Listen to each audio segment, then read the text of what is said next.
Marahil po, sa marami sa atin na naririto, ito ang unang pagkakataon na kayo ay sumama sa Easter pilgrimage.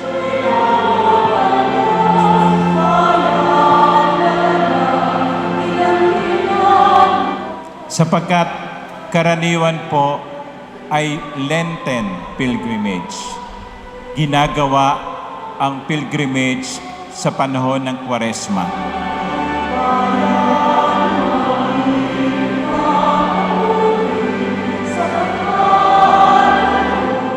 Pero sa isang banda, mga ginigilig kong kapatid at mga kasama sa paglalakbay, maganda rin na idinaos natin ang ating paglalakbay ngayong panahon ng muling pagkabuhay. Una, kakaunti ang pilgrims. Solong-solo natin ang simbahan. Ay kalawa ito, kita natin ang altar. Walang takip na violet. Kasi kapag ang pilgrimage ay ginawa sa malapit sa 5th Sunday of Lent, karaniwan ang mga images ay may cover ng violet na tela. Pero ngayon, kitang-kita natin ang ganda ng retablo ng pila.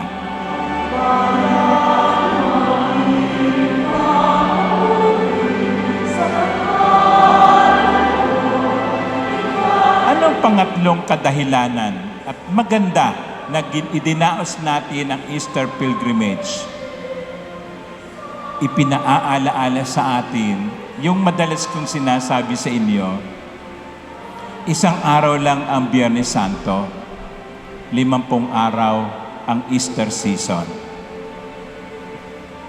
Na tayo dapat nabubuhay sa kagalakan ng muling pagkabuhay.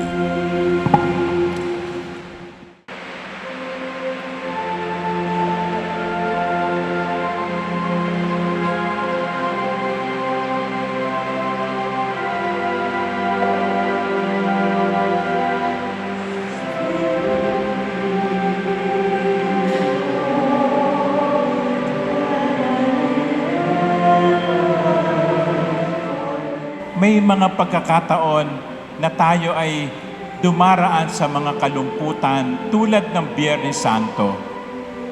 Pero hindi nananatili ang lungkot. Hindi dapat manatili ang lungkot sapagkat ang Biyernes Santo'y nagtungo sa linggo ng muling pagkabuhay.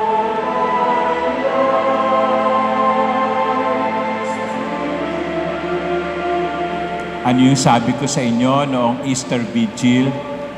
Yung sabi ni John Paul II, we are Easter people and Alleluia is our song.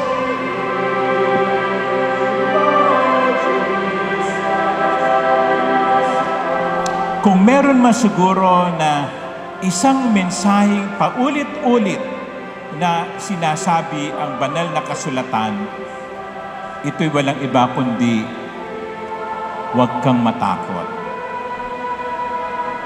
Do not be afraid. Be not afraid. Huwag matakot. Pero, huwag matakot saan? Huwag matakot saan? Kasi dapat din naman tayo matakot. Dapat tayo matakot sa Diyos. At huwag gumawa ng masama. Dapat tayo matakot na mamatay na nasa state of sin. Dapat nating katakutan yon. Dapat tayo matakot na mapunta sa impyerno. Kung ngayon pa lang nagrereklamo na kayo sa init, 40 degrees, aba ay hamak na mas mainit sa impyerno siguro. Pero sabi sa atin sa Ebanghelyo, huwag kayong matakot. Huwag kayong matakot saan? Then, ang sagot ay pwede nating tignan sa buhay ni San Antonio de Padua. huwag kayong matakot na magmahal at mag-alaga, lalo na sa mga walang sinabi at napapabayaan ng lipunan.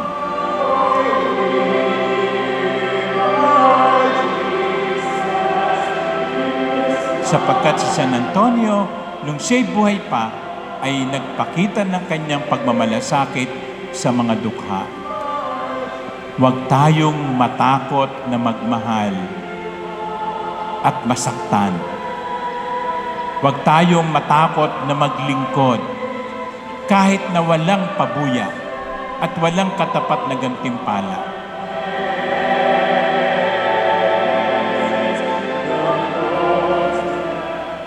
Siguro kung meron mang isang mensahe ang pilgrimage na ito para sa inyo, pagkatapos ng pilgrimage nito, hanapin ninyo yung mga taong sa palagay nyo'y napapabayaan ng mundo at kayo'y maging katulad ni San Antonio sa kanila. Suriin niyo ang inyong mga sarili. Ano yung dapat na ginawa ko pero hindi ko nagawa sapagkat natakot ako. Do not be afraid. That is what the Lord says. Do not be afraid to love, even if it hurts, and do not be afraid to do the right thing, even if no one approves, as long as God approves it.